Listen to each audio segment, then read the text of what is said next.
sawa. 4 atau 5 harakat. Kemudian di sini nama hukumnya nun wasal ataupun nun wiqayah, ataupun kita panggil nun penyambung. Baik teman-teman dirahmati Allah. Ni kalau jumpa begini ni agak-agak lah baca macam mana ni. Ada yang baca sawa al-akifu. Sawa al-akifu. Kalau baca macam tu jawapannya salah. Baik. Dia kena baca begini. Pertamanya saya nak bagi poin yang penting. Tapi sebelum saya nak cerita poin yang penting ini tuan-tuan dan puan-puan, boleh tak bantu saya tekan button share. Jika anda merasakan apa yang saya sampaikan hari ini sesuatu yang bermanfaat, yang dapat membantu anda, dan jika dapat membantu anda sudah pasti akan dapat membantu mereka yang berada di sekeliling kita. Ya.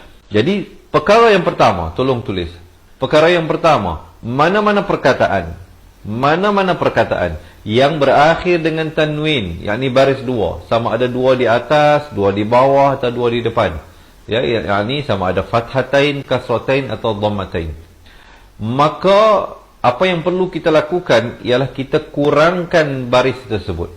Contohnya di sini 2 baris di atas, sawaan, kita jadi sawa'a. Ya, kalau yan jadi ya, kalau bin jadi bi, kalau tun jadi tu. Jadi kita kurangkan satu baris. Itu yang pertama. Yang kedua, tolong tulis, kita datangkan huruf nun untuk menjadi penyambung kepada perkataan yang selepasnya. Jadi step yang ketiga, huruf nun yang kita bawa itu, bayangkan selepas an itu menjadi a, ada huruf nun. Jangan ambil pen, tulis pula. Kenapa kalau kita tulis takut nanti keliru orang yang membaca Al-Quran selepas kita menggunakan Al-Quran yang kita tulis tersebut. Jadi langkah yang kedua, tetapi teman-teman dalam Al-Quran Sam Imla'i memang dah ada tulis dah perkataan nun tu, dah ada nun kecil di bawah tu. Tapi dalam Al-Quran Sam Usmani tak ada. So langkah yang pertama, kita kurangkan satu baris. Mana-mana huruf yang berakhir dengan baris tanwin kita kurangkan. Tapi bukan semua. Hanya kita kurangkan apabila datang selepas tanwin tersebut hamzah wasal ataupun alif lam. Tolong tulis. Ya. Jika datang selepas huruf yang berakhir tanwin itu huruf hamzah wasal atau alif lam. Hamzah wasal inilah kita panggil hamzah wasal, huruf alif yang ada kepala sad ini. Maka kita datangkan nun, langkah yang keduanya, dan langkah yang ketiganya nun itu diberikan baris kasrah. Jadi kita baca sawa'anil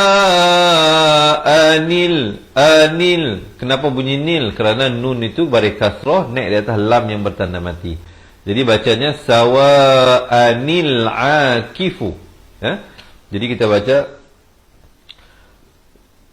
linnasi sawa'anil